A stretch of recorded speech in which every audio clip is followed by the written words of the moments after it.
And welcome to the Barry Foster Show, now on YouTube, originating from the Ridge Florist Studios in the City of Charm, beautiful downtown Avon Park. I'd like to remind you that if any thoughts, ideas, or suggestions for the program, people who'd like us to interview, subjects you'd like us to talk about, just put it in the comments below, or you can drop us a line at the barryfostershow@gmail.com. If you'd like to advertise on here, you can also use that email address, the barryfostershow@gmail.com, and check the YouTube page here each and every weekday, as we're going to try to have a new program up on the weekdays. And please subscribe to the YouTube page and join our pages at the Barry Foster Show on Facebook and Instagram. It would be very helpful. In the studios, John Larsen. Good morning. Good morning, sir. Now, I understand that recently people said we don't do enough local stuff. Let's do a little bit of local stuff. Mm-hmm. You went to the half-cent sales tax. You went to the money spending committee. Well, I couldn't get there because unfortunately they scheduled the meeting on Tuesdays, which is also our Tea Party meeting, mm-hmm. and so on. But we'll make different arrangements for the next one. They meet evidently every 6 months, so I think the next meeting will be like March of next year, somewhere in there, April, March, mm-hmm. and next year. So, but what information I did get, I asked for a copy of the minutes, if you will, as far as what took place, and that is that this program, the 0.5% sales tax for the schools, has been in effect since January 1st of 2017, so about 8.5 years at this point. And so far, in that 8.5 years, they've taken in $70 million, which, if you're taking... How much? $70 million. Good grief. $70,392,828.30, okay? And in that period of time, you look at it over the period of 8 years, let's say, it's roughly about $9 million a year plus, between 9 and 10. When the snowbirds are here, I'm assuming that income goes up quite a bit versus when they're not here and the population is down by, let's say, 35-40%. Mm-hmm. So that is the amount of money that was taken in over that period. Now, they took in $70.3 million and have spent up to date $67.8. So they roughly have about $2 million in the bank, or maybe set aside for some other program that I'm not aware of at this point. But anyhow, just looking at the major expenditures of this $70 million, included the construction of 2 new wings that are currently under construction, one at Woodlawn Elementary and one at Lake Country Elementary, 2 field houses, one for Lake Placid and one for Avon Park, the purchase of land across the street from Avon Park Elementary School, which consisted of 2 vacant lots and a lot with a home on it.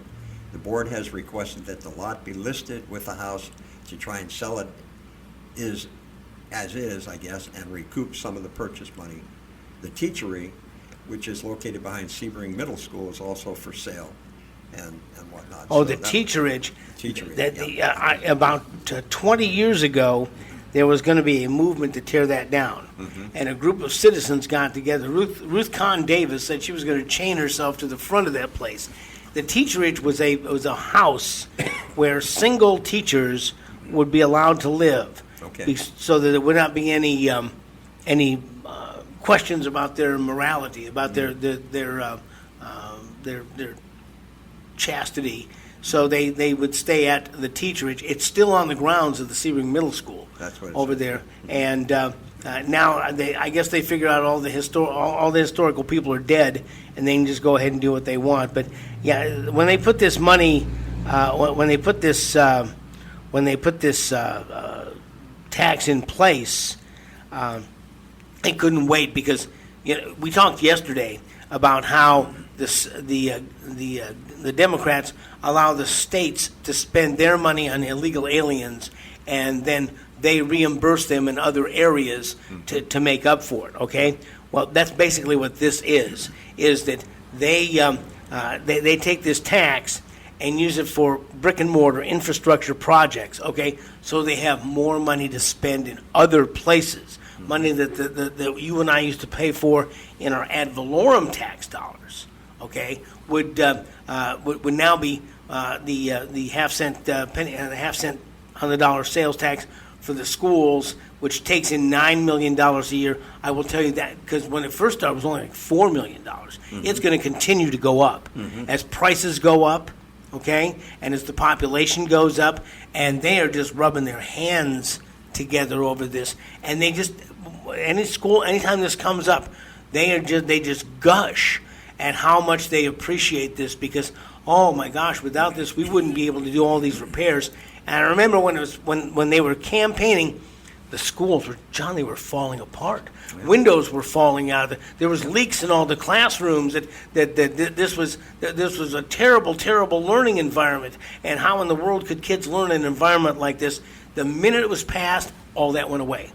You never heard another word about the crumbling schools. And when the school grades came out, they didn't improve.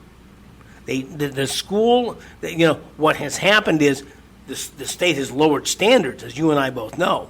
The state has lowered standards to make the numbers look better. But if you take the raw data on the numbers, on the scores, and you overlay the old grading period, because, what is it, 40% is still a passing grade?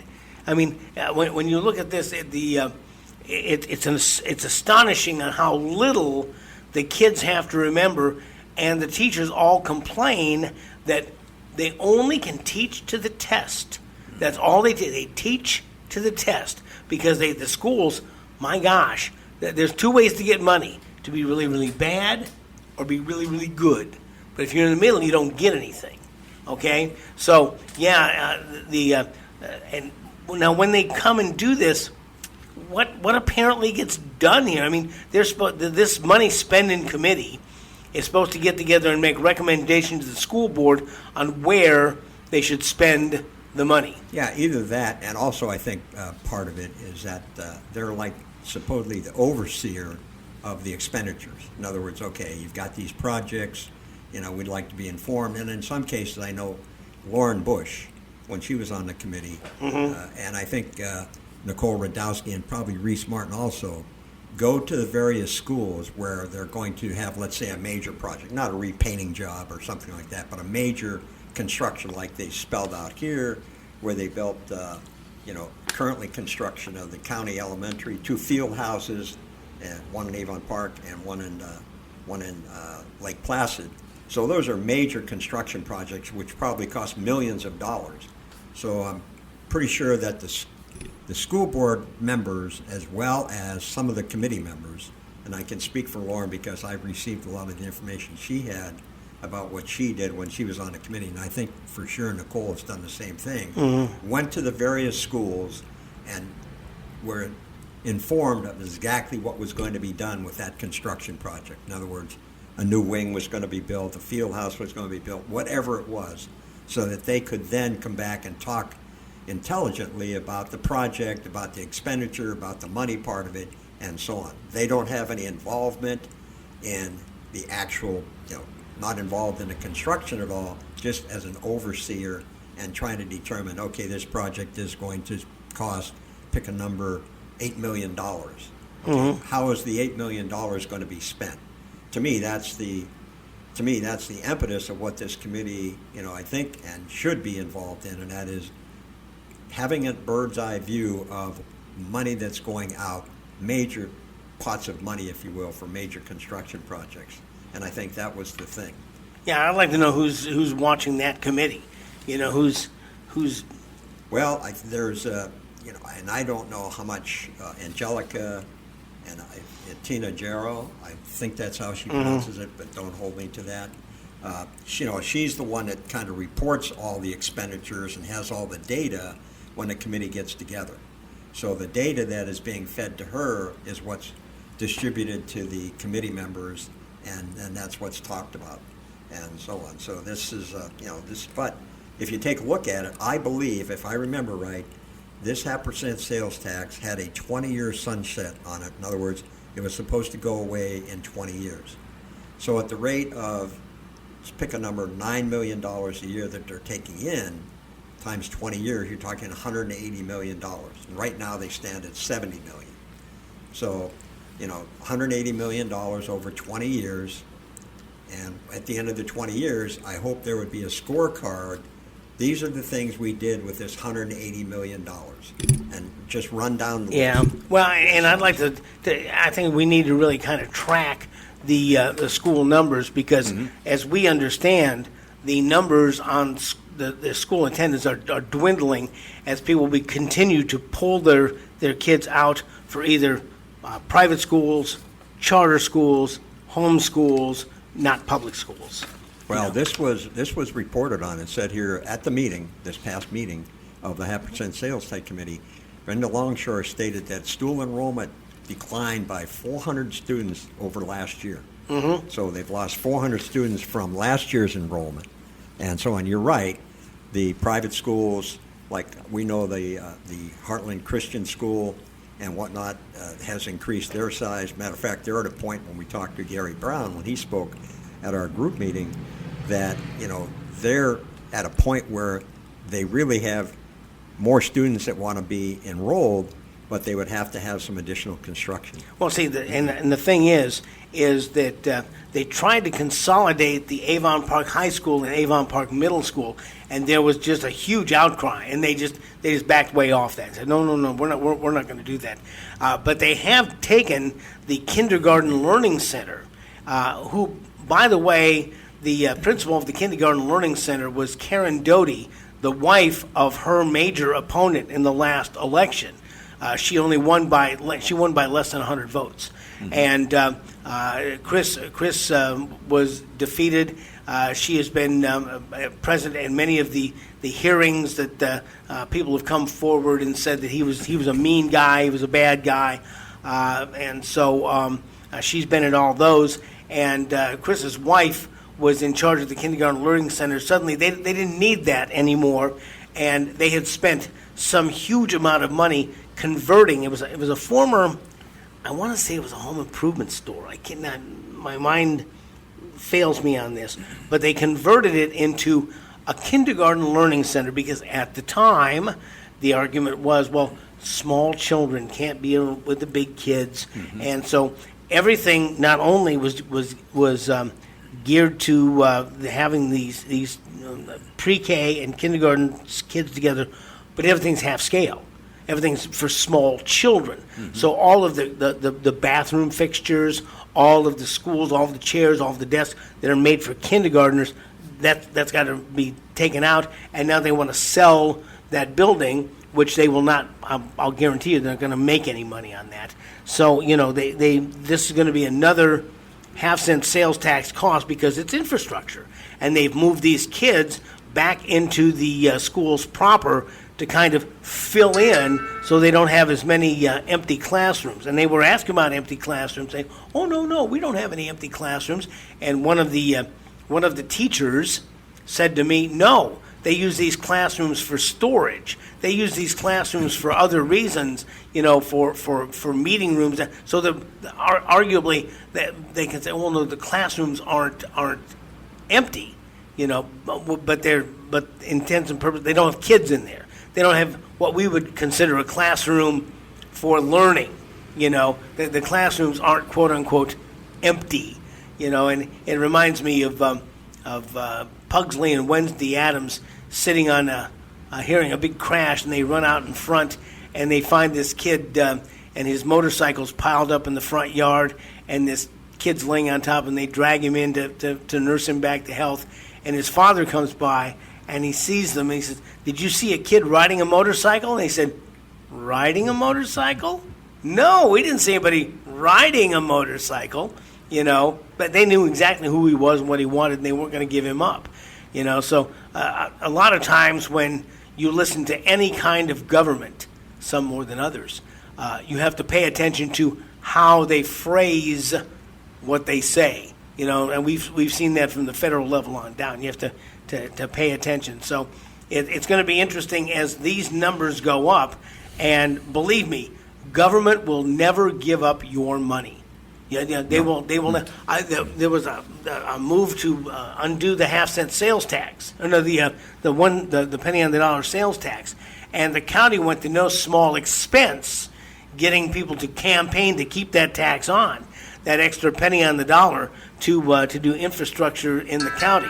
The county continues to grow itself and spend more money, and so this half-cent sales tax committee, it's going to be interesting. I would hope that there would be some kind of watchdog group. We talked about this yesterday, but we need our own people to do Doge, to do investigation, and unfortunately, there's lots of. I'm really good with words. I'm great when it comes to English. When it comes to math, math and I have been not been friends for many years. So I'm glad you got the notes on this, and we could use people who would go to city council, county commission, school board meetings, track. There's ways to track bills in the Florida House. Royal Brown, our friend up there in Polk County, is really good at putting out alerts on different bills that are coming before the Florida House. And it would be even helpful to have people watching what's going on in the federal government, because I know, to my liking, we still don't have enough America First candidates in there. I see the total enrollment for Highlands County Schools is 12,175.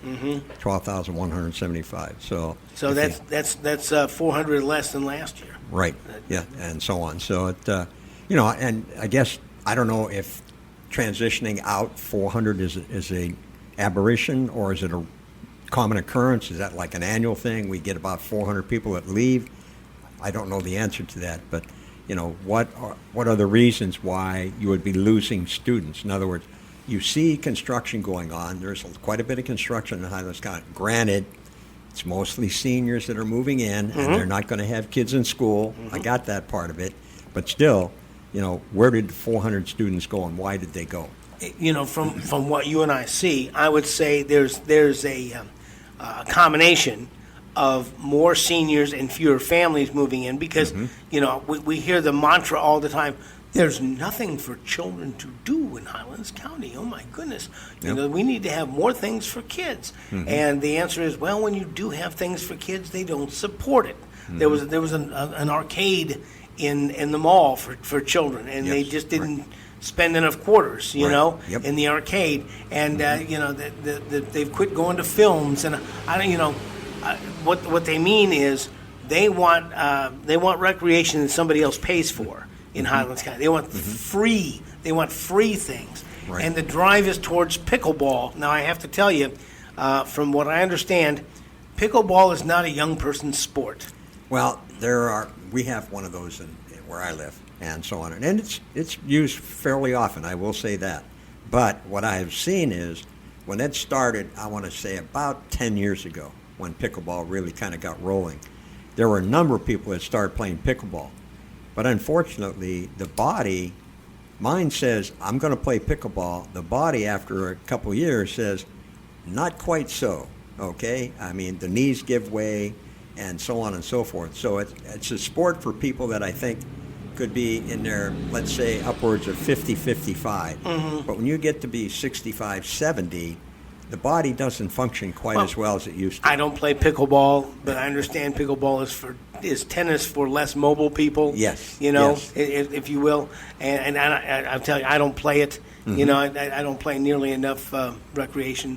But at any rate, all that being said, is that I'm just seeing fewer families. Because there's fewer families, there's fewer things for kids to do. And I continue to see more and more people banding together with homeschooling, where, you homeschool with your kids, and they have an ersatz classroom where they have maybe 4 or 5 families, okay?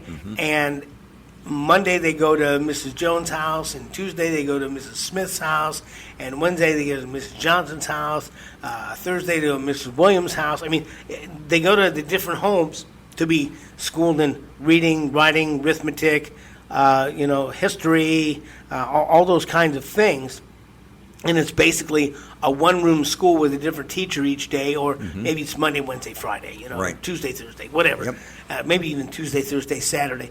A lot of times they take kids on field trips to places which are fun But they learn, they go to an apiary and learn about the bees, whatever. They go different places and learn different things. And now I understand that those kids still have to take the standardized tests. And I had one guy who, a friend of mine, lived out near the bombing range and was educating at that time, was educating his kids with CDs on a computer. And in order to progress, you had to answer, at the end of each unit, you had to answer these questions. And if you couldn't get the questions right, then it would dump you back in the beginning and say, okay. And they made it sufficiently unpleasant for the kid that the kid had to kind of pay attention, because then you'd have to go through the whole thing again. And Dad would come home and say, where are we today? And then Dad, who was a pretty good dad, would then quiz the youngsters. And so I'm sure that homeschoolers have some also aids along those lines to educate kids. So and to be honest, that's what the public schools actually came from Sunday schools. That's where the education came from, and developed a educational system like this. I don't know that I've been real happy with Highlands County schools for years, and it's sad, but it's taken this kind of thing to come out. I was on the what do they call it? The Health and Wellness Committee, which was the Sex Education Committee. But they never would call it that, And I gotta look at the way the school system worked, and I liked it even less after I got done. But when I came, it was hard to get parents to be involved.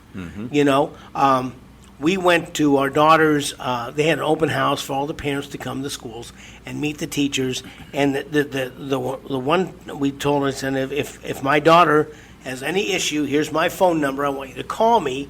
And this is back in the olden days when I had an answer machine. I said, I have an answer machine. Call me and tell me. If I'm not there, the answer machine will get it.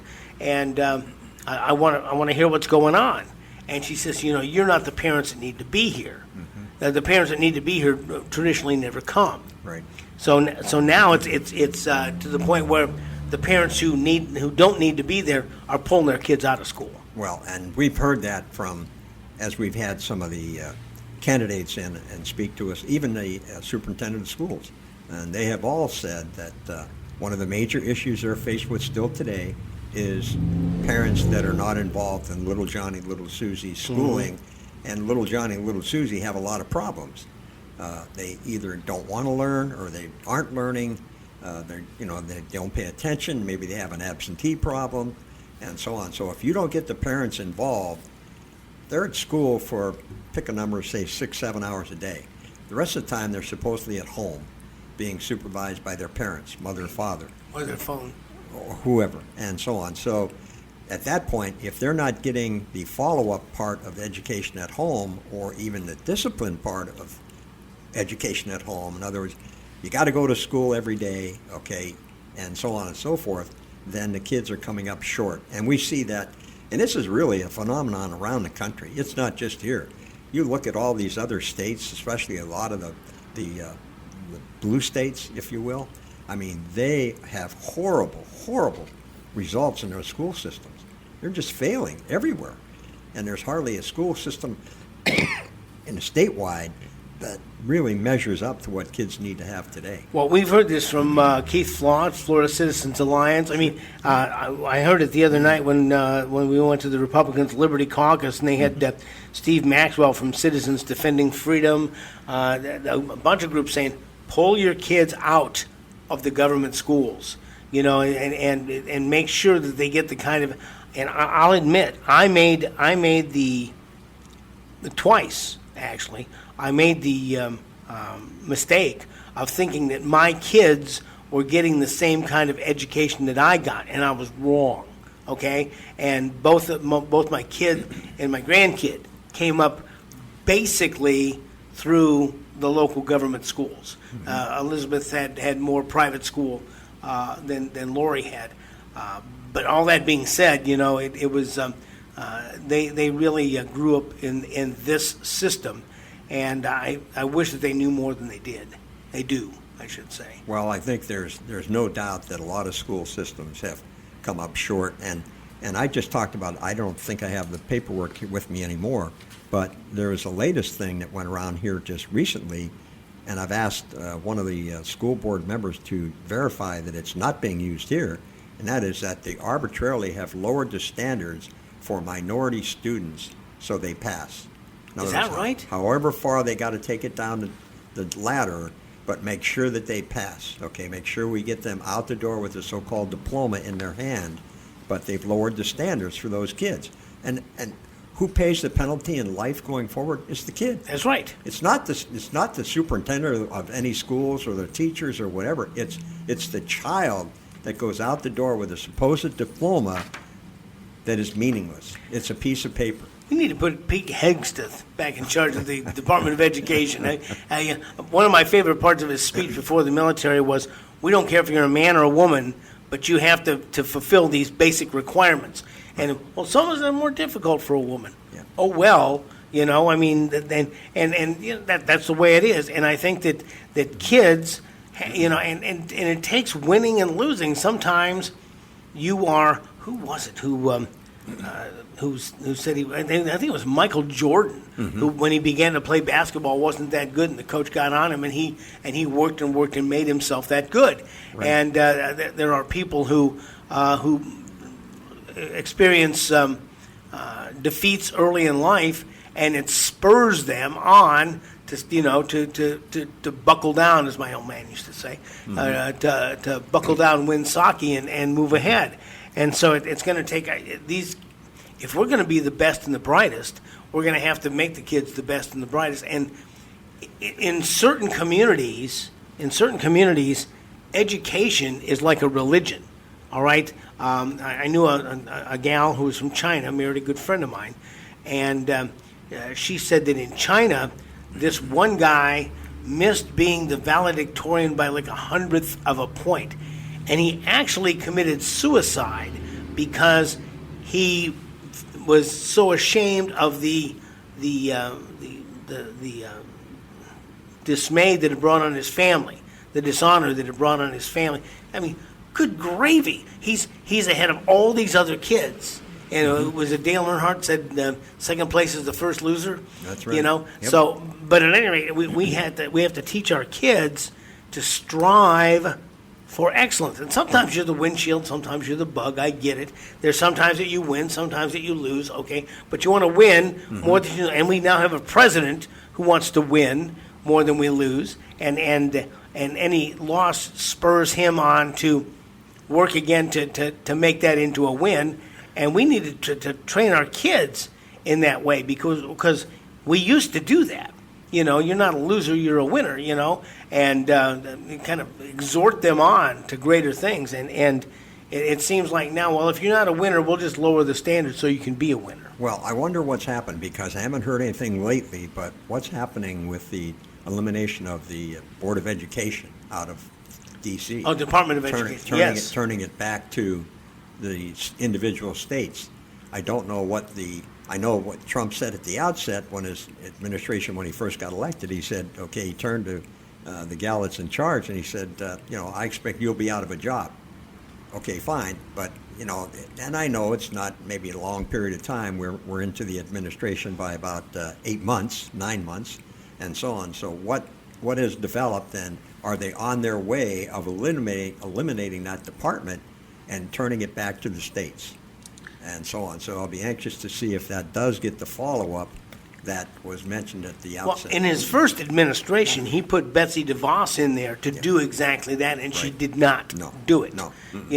And again, I love Donald Trump, don't get me wrong. Sometimes I think he does things that he doesn't realize that he's doing, like doing away with the Department of Education and giving it back to the states is a real 10th Amendment kind of thing, There's nothing about education in the Constitution. Nope. Nothing.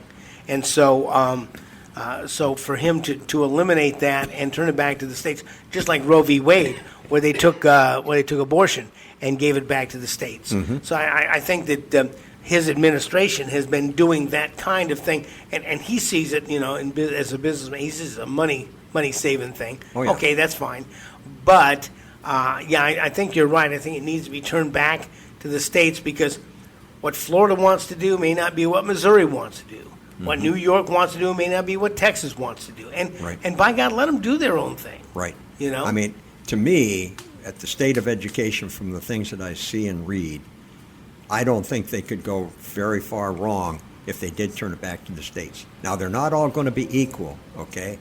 California is going to be way out there with their education. I mean, it's going to be crazy time. Conservative states like Florida, Tennessee, Alabama, Georgia, those are going to be more conservative educational programs. That's the way I look at it. Maybe that would change if they have the money in their hand. I don't know, instead of waiting for Washington to send it to them. But I think at that point, they can make their own decisions on how much money we've got. Let's say your state gets $50 million for education. Okay, how do we spend that $50 million? You got to be sure that you don't have too many people with their hands in the pot. Okay, just make sure that it all goes towards education. All these school systems are administrative. I heard a horrible statistic about how administratively heavy all these school systems are, ours included. And I will tell you that when I was a kid, I didn't realize how much I didn't know until I went to college. And I realized that these kids in the bigger cities, a lot of these kids had gotten a much better education than I had. And I had to really kind of to pedal to keep up with a lot of this stuff, because I really didn't have the background that some of these kids in bigger educational systems had. You know, that's the way it is. And sometimes ignorance is a good thing, because they always say the bumblebee aerodynamically can't fly, but he doesn't know that, so he just goes ahead and flies anyway. So I think that sometimes it's up to us to take what we. Charlie Kirk is one who talked about how he didn't go to college. He thought college was a scam. He began to read books, and as his education began, he fleshed it out. He was drawn by economics, and he was reading Hayek, and he was reading Thomas Sowell, and he was reading. And he named off all the economists that he read. And when he first went on to college campuses, he said, I was nervous because they'd been learning all day, and I just been reading books. And he said, but as I got into the conversations, I realized they weren't learning; they were being indoctrinated. And a lot of things I knew that they didn't know because I read different books than what they were reading. And so his economics has a political component, but it's not really that political. Well, you take a look at what he accomplished in his short life, 31 years, okay, and he started his whole thing at 13, but he got really going at about 18 years old. But you take a look at what he did and what he accomplished without going to college, and I think it was obvious, and I've said this before, but so many of these kids that came up and grabbed the mic to talk to him came up there, they thought they were Albert Einstein. They knew everything. And it didn't take very long. And he didn't put them down. He just questioned things that they either said, stated, asked about, whatever. And it was a very short period of time, and all of a sudden you knew, boy, these kids are brainwashed. They were very condescending. They are brainwashed. They were very condescending to him because they were in college and he wasn't. And they learned very quickly, because just because you don't go to college doesn't mean that you're not smart and that you haven't been able. The old Lincoln reading books by candlelight, to get to get his education and all that. So, and he was very adamant about the fact that college didn't do very much in terms of real education. Now, when I went to college, the whole idea was to question and have back and forth dialogue. over things, dialogue. Back and forth. And there was when I went at school, one of the buildings had question authority on the building. That's probably been sandblasted off by now, but at any rate, and it was one of the things he talked about is that he said that these kids they missed that verbal altercation. He called it a verbal street fight.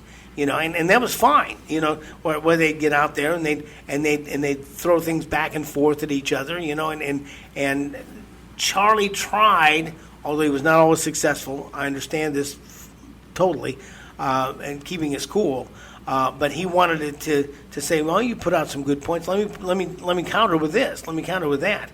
And he was a Christian conservative, okay, and he went into a place that was not Christian and liberal, and sometimes even worse than liberal. Right. And people who wanted to be, there were a lot of self-serving people that just wanted to get up there and talk, you know, and I've seen that at city council meetings where people come up and they want to just get up there. They got dressed up, so they got to come and talk a little while. So I'm hoping that we can restore this dialogue, because I think in the free marketplace of ideas, conservatism and Christianity wins. Okay, I think that in the long and the short of it, conservatism and Christianity wins in the free marketplace of exchanging ideas. So and that's what kids need to have. They need to be able to look at real debate, you know, and decide, well, I like this or I like that, or in the real world, how does this work, you know? And I think kids miss that. And you certainly don't. I didn't get a lot of that in high school. You know, a lot of that was just your friends afterwards. You know, talking about, what do you think about this? What do you think about that? You know, and so now I'm hoping, and we're seeing that let's see how this private schools, charter schools, homeschools plays out. The other thing that plays into the educational factor, at least for the last few years now, in places like Florida and other states that have it, is this reimbursement to parents to put their kids through a private school of some sort, whatever, religious school, private school. But anyhow, in Florida, I believe it's $7,500 a year that you get to spend. Now, how that stacks up against the actual enrollment calls, I'm not sure whether it's fully covered, whether it'll cover 3/4 of it or whatever. But there are alternatives today in a number of locations that weren't there previously. And so kids that aren't necessarily getting educated in public schools have the option to get enrolled in a private school of some sort now, paid for by, in this case, the state of Florida, which is a good thing, because a lot of parents, let's say the cost is $7,500 a year. Not a lot of parents can cough up $7,500 a year to put their kids through a private school. That's right. So the state now allows them to be able to do that, which I think is a great thing. And I remember when Barack Obama first got elected, I think in 2010, the first thing he did was to shut down the government funding of schools in Washington, D.C., which is one of the worst school systems in the country. He cut that off immediately. And he did it for one reason, to protect the school, their teachers union. That was the only reason he did it, the only reason. But all those kids in the District of Columbia suffered because of that decision. It was crazy. Just why would you cut kids short with an ability to maybe get a good education to then go on to be something better than what they got out of a public school system? And I think that the schools need to have more. There was a school, it was not my school, but there was a school that when I went to college, that the boys were required to take one semester of shop and one semester of home ec. Right. And the girls were required to take one semester of home ec and one semester of shop. Right. And neither the twain will meet. They were all either all boys classes or all girls classes. And they told the boys, listen, there's going to come a time when you're going to have to sew a button on your shirt. There's going to come a time when you have to do the laundry or make dinner or something like that. And they told the girls, there's going to come a time when you're going to have to change a flat tire, you know. And so they learned what they called life skills. And in mathematics, there was life skills mathematics where they taught you how to write a check and how to balance your checkbook and things that kids were going to have to learn to do if they were going to be adults. And I don't know whether the high schools here have that class. I hope the home schools have that class to prepare the next generation for becoming adults. Well, I learned those skills, whether I wanted to or not, the home ec part of it, quickly, because my wife was ill for a number of years, and then she passed away about 7 years ago. And so you learn to iron, sweep, do the dishes, all right? Do all those home things, all right? You either do that or you don't exist. You pick your choice. All right? What do you want to do? Do you want to go on living, okay, or would you rather curl up in a corner somewhere? It's my room, but it's in my house. That's right. So That's yeah, right. you're going to have to make the bed. You're going to have to sweep. You're going to have to do these kinds of things, you know, and to get the next generation ready to be responsible, because there's a level of responsibility in there. And used to, now when I went to school, I've said this, I grew up on a steady diet of war movies, World War II movies, and cowboy movies, where you were taught, individual self-reliance. I was a Boy Scout. You learned how to make a fire. You learned how to find water. You learned how to make a camp. You learned all this kind of stuff to be able to take care of yourself, and arguably to be able to take care of the less fortunate, the less prepared people. And we're going to have to get back to that kind of thing where I used to have a dear friend who was a member of the at the Ag Center, and Charlie Reynolds would go to underserved communities. Let's use the politically correct term, and he would teach the kids how to garden. He'd teach them how to plant beans. Right. And then when they would get the beans, they'd harvest the beans. They'd take them in and cook them up, and they'd begin to eat their own beans that came up out of the ground. And they were astonished to watch this kind of thing because they didn't know that kind of thing existed. And he told them, well, you can't eat everything that you find growing, okay, but here's the stuff you can plant and grow yourself. And I'm hoping that schools get back. We've talked about ad infinitum, ad nauseum, about how we need to have people who have some level of trade skills. I learned many of my trade skills after I bought my house. I learned how to wire a socket. I learned how to fix some plumbing and clean out the plumbing. First we had the Time Life books, and then now it's YouTube University. I went to YouTube University to learn how to change the blades on my mower. How to rewind the pull rope, that kind of thing. And Mike Rowe has been talking about that for probably 25, 30 years. Amen. About the fact that we need, and will always need tradespeople. Always. You're going to need carpenters. You're going to need welders. You're going to need plumbers. You're going to need electricians. And those skills, out of school, if you become an apprentice and whatnot, or even if you take those classes during school, because I know they have a lot of those classes now are conducted at the college for high school kids. Yes. So they can get this right out of high school, almost have their apprenticeship at the graduation from high school, go right into the marketplace and start earning serious money. Well, it used to be that if you were in college and somebody was a tradesman, that you were taught to kind of look down on them because they couldn't do. Now, who's making the money? Without the student debt, by the way. Without the student debt, That's by the right. way. And so on. So it's really a great thing, and I think the country really owes people like Mike Rowe for keeping it in front of people and saying the message over. And Charlie Kirk, when he said his message, you don't need a college education to be successful in this world.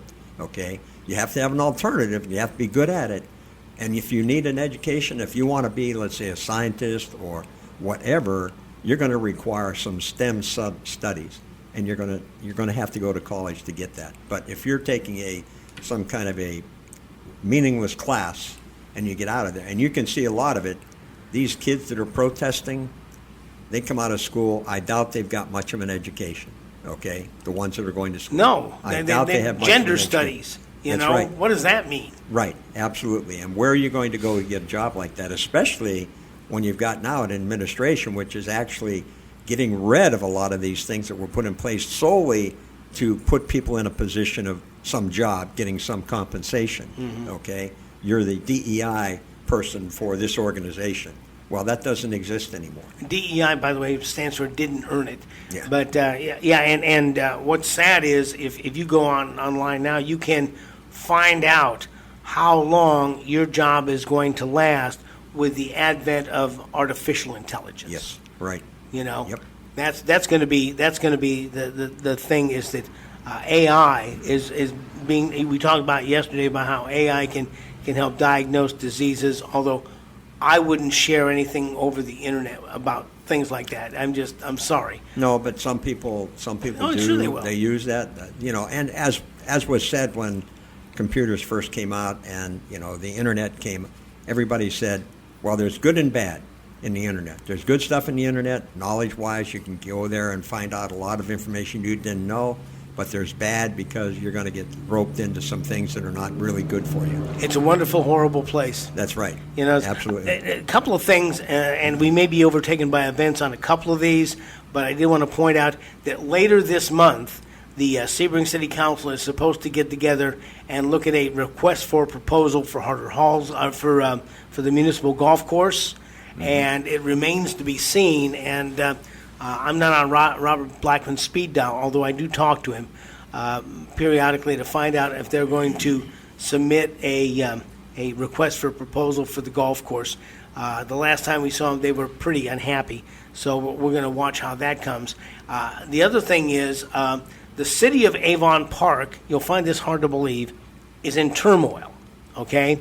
And on Monday night, they heard a presentation from a law firm that said that the law firm, their findings were that there were reasons that they could put civil suits or criminal actions against Mayor Garrett Anderson and Brittany McGuire, who is Mayor Anderson's sister, both elected officials in the city of Charm.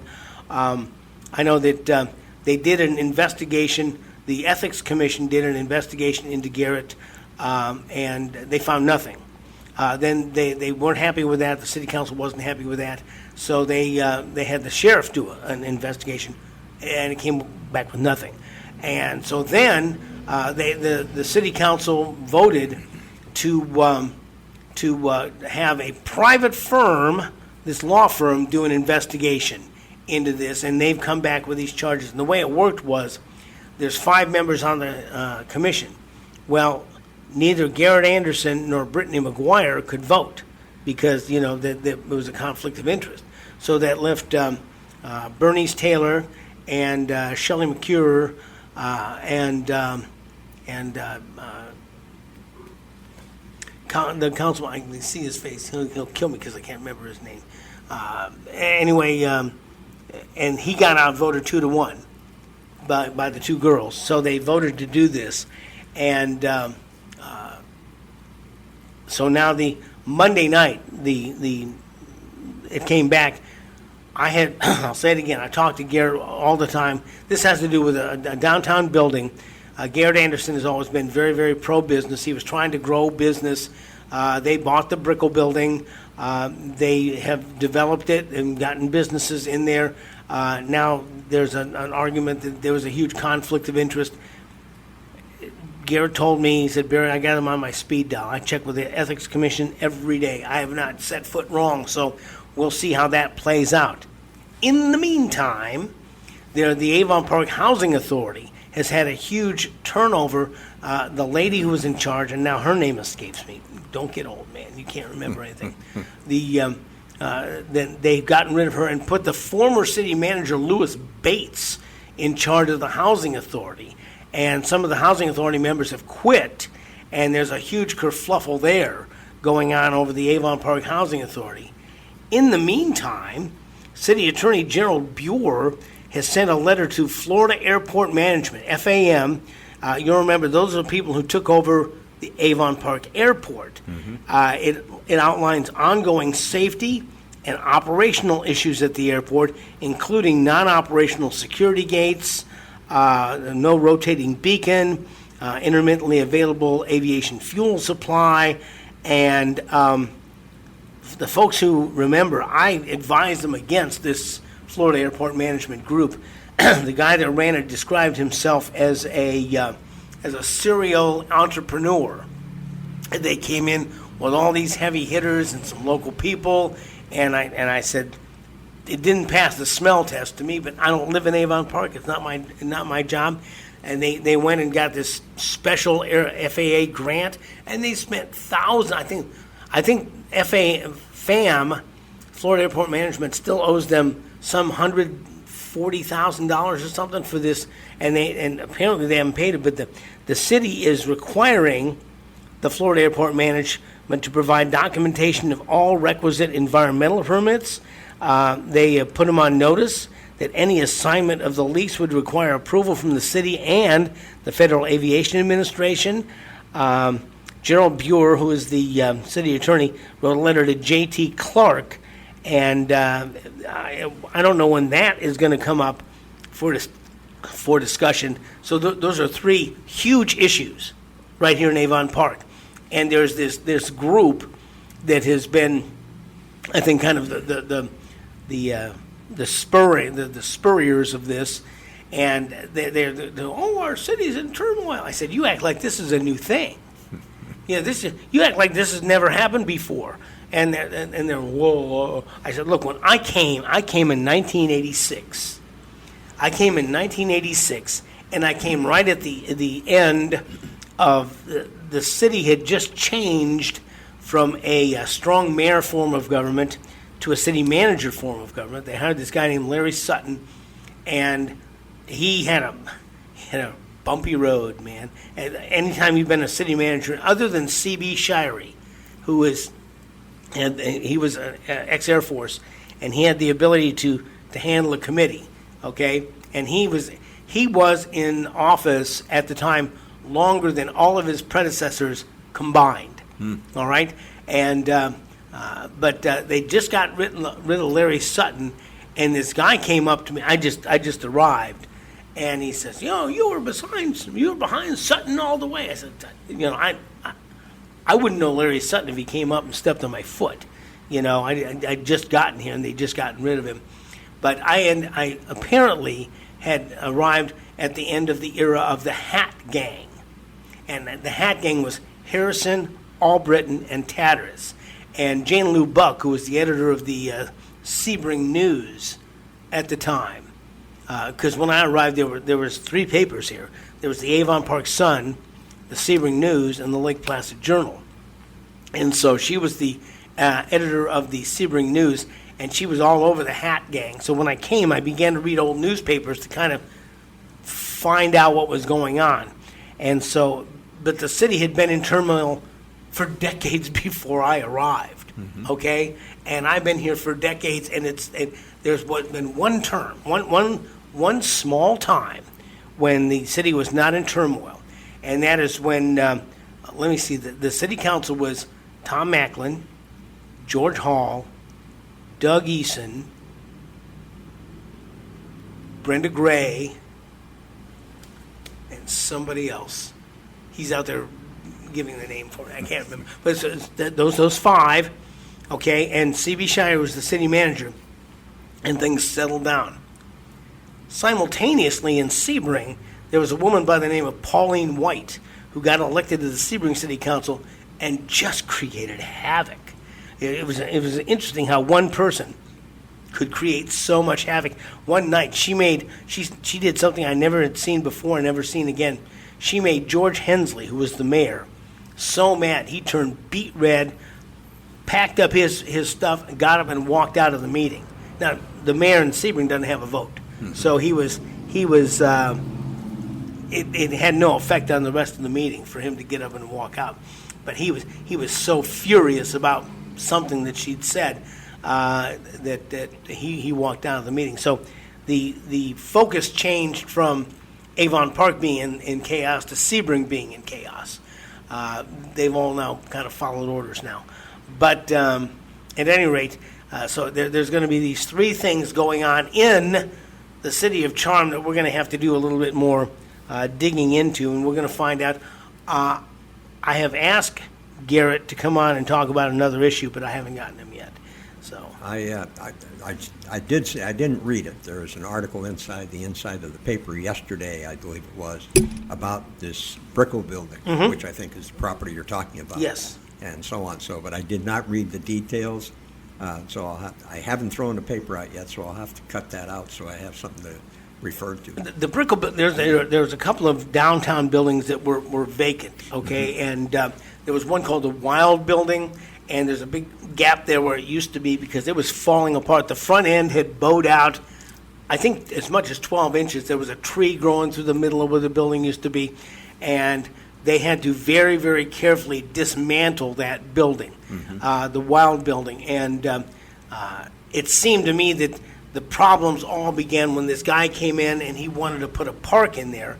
But the city manager at the time, Mark Schrader, had not put him on the agenda because he'd received information that the city didn't want anything in there but a building. And this guy didn't have a building, so he didn't put him on the agenda. Although he could have come up at any time as a citizen not on the agenda and talked for 3 to 5 minutes usually. But even though their rules are much more strict, the council will let you pretty much talk until you start repeating yourself. At any rate, but the Brickell building had been sitting vacant for decades. I remember when my dear friend Tom Macklin was on the code enforcement board, and they had written up the Brickell building because there was paint that was peeling on the the boards covering the windows. I mean, it had been sitting vacant, and they'd tried for years to try to peddle this building, unsuccessfully, had not been able to sell the building. They put it out. They put it out for bids, and it was supposedly purchased by Daniel Sauls, this realtor. So now they say that Sauls was operating under the influence of Mayor Macklin or Mayor Anderson, who then went in and they refurbished the inside of the building. They put in a workout place, a little gym in there. They've got a little kind of a beer joint, kind of a craft beer place that's going to open up in there. There's a little gift shop of some description that they're going to put in there. I went in there because I had heard that there were rooms upstairs, and I'm continuing to look for a studio that doesn't have quite the same street noise that we have here. But it's all framed out, but there's no walls. There's no electricity. There's no plumbing. It was going to be set up for low income housing to have people living downtown. A former city manager wanted to do that, and that got kind of kiboshed. So they now say that somehow the mayor engineered some kind of deal so he could get in at a cheaper price, or it was a conflict of interest for him to do this. He's been found not guilty twice. This group has come forward. I'm understanding that they don't believe that this group interviewed all the witnesses that might have been able to be interviewed on this. And we've seen this before. I saw there was a guy who I had a lot of faith in. He was being accused of things, and they interviewed all his accusers and none of his defenders. So I know how this works. So this is, by the time you hear this, it will be all over the papers as to what already has happened. I have not found a good local news service that will give you an unvarnished look at what happened. And I've been told I need to get back into this. I don't know if I need to get back into this, but by the time you hear this, I will have seen this, and maybe even by Thursday we'll be able to unpack this a little bit. So yes, the school board. We talked a little bit about the school board and their half-cent tax spending committee, and now a little bit about Avon Park. What's going on? With the mayor and his sister, council member sister, B, the airport, which is going to be a real interesting thing, because there was a lot in there, and I will not be Rush Limbaugh. I won't say I told you so. Did they ever start? Weren't they going to grow marijuana out there? Hemp.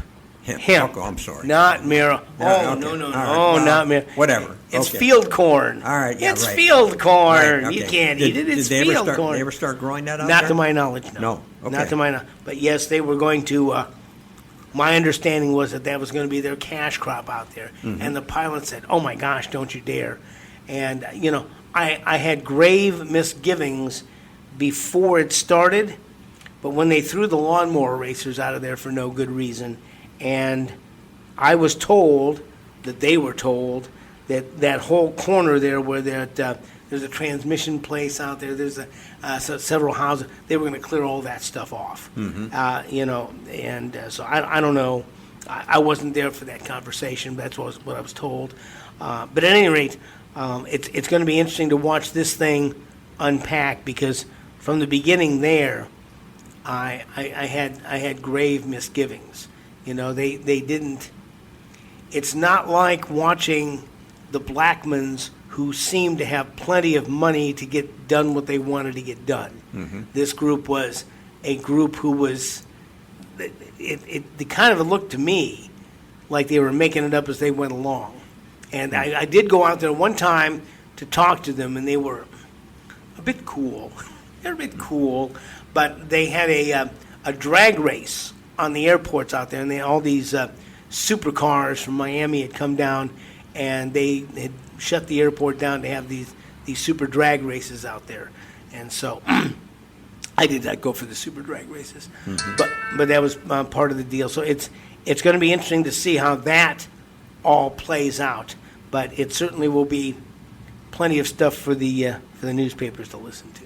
Well, it seems like, ever since I've been here, it seems like Avon Park has been in some degree of turmoil. Yes. I mean, I've never seen at least that's publicized. Now, maybe all the other communities have the same kind of turmoil and they keep it under wraps.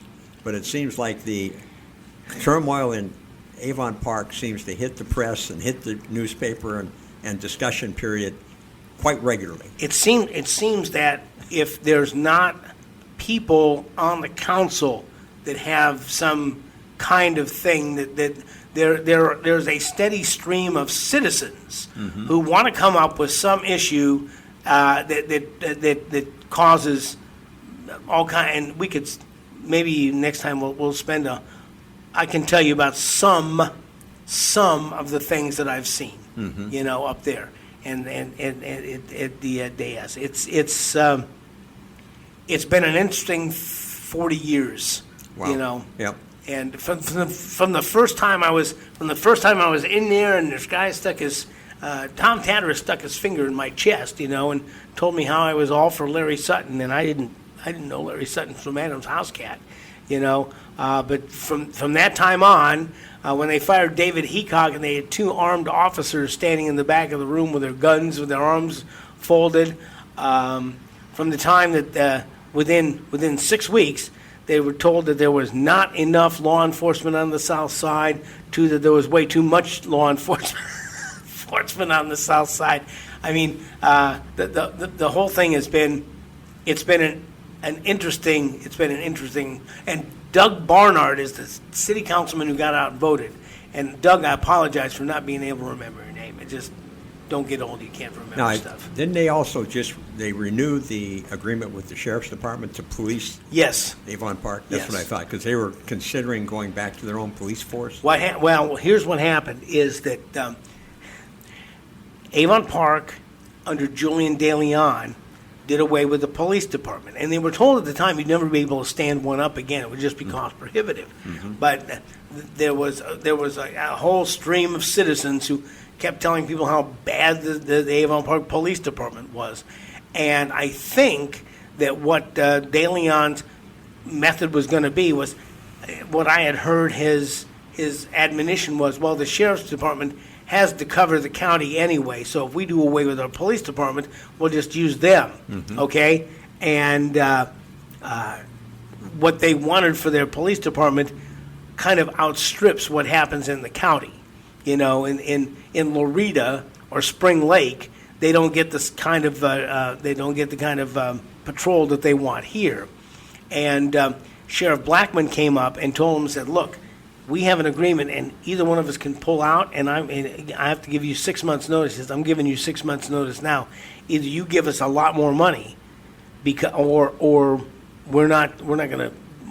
You're just going to be like the rest of the county, and if you get law enforcement, you do, and if you don't, you don't. We're just going to dispatch our units, like as much as Avon Park Estates, Avon Park Lakes, any of these other places, they'll go through yours and do what needs to be done. But he came up with a statistic showing that most of the calls for his department came from this zone. The shooting, stabbings, speeders, thefts. It came from Avon Park, and he says, we're spending so much of our resources here, you're going to have to reimburse us for that. And so they did. They couldn't they could not have police. Right. And so then there was a question: what would it cost to stand a police department back up again? And they found out, and they said, well, we sure can't afford that. We don't have the tax base to afford that. Sure. So there was a time when someone looked into it, but anybody who'd been covering this for any amount of time could have told you what it was going to be. Sure. Well, you take a look. I mean, if you totally disband and get rid of all the equipment, all the personnel, I don't even know if they still have the facilities that Yes, used they to do. be the city police department. Yes, They have that? The city police department is now a sheriff's office substation. Okay. And All it's right. not too far from where we're sitting right now. And when they built it, it was like state of the art. It was going to be real big, and it's kind of off the beaten path over here, But yeah, I mean, it's a nice facility. It would not surprise me if the sheriff's office has sunk a lot of dollars into that, getting it ready for what they want, because they operate their North County operations out of here. Okay. So stuff that's in Avon Park and Avon Park municipal limits and outside Avon Park municipal limits is all done out of there. So they've got the building, but to get the officers and the guns, The cars. and the cars, Yep. and the radio and everything. Although now the central dispatches for everybody. Sebring. I remember my friend Bill. He said the one thing that he wanted was to give the last call for the Avon Park or for the Sebring dispatch, and they said, yeah, sure. I think it was Detman was the chief then, and he said, yeah. So he gave the last official Sebring police call before they unplugged the unit and sent it on its way. But everything you call the Sebring Police Department will say, you'll hear a bunch of clicks and buzzes because you're being transferred to Central Dispatch, and Central Dispatch dispatches for the Sebring Police Department. Okay. And the Avon Park Police, and I think the Lake Placid Police Department as well. Okay. So, and it's this whole centralization which has continued to go on over the years. So, and there was some talk, although there was widespread denial, although the people who were denying it, I wouldn't have trusted any further I could kick them, and I can't kick them very far. But they were also, I believe, we're going to try to do away with the Avon Park Fire Department and make it part of the countywide fire system, and then do with the fire department what they did with the police department. I was told, oh, no, I don't know where you got that idea, but I did get that idea. Yep. Well, it'd be an expansion. Now they have their own fire department here in Avon Yes, they Park. do. Yep. They have a municipal fire department. Okay. But they have mutual agreement. If there's a big fire in Avon Park Lakes, they'll go there. Right. They get called out. They get called outside the city for whatever some big thing just outside the city limits gets on fire. They'll call them to come help. Yes, absolutely. Right. Okay. But they have a pretty good fire department here. Looks like.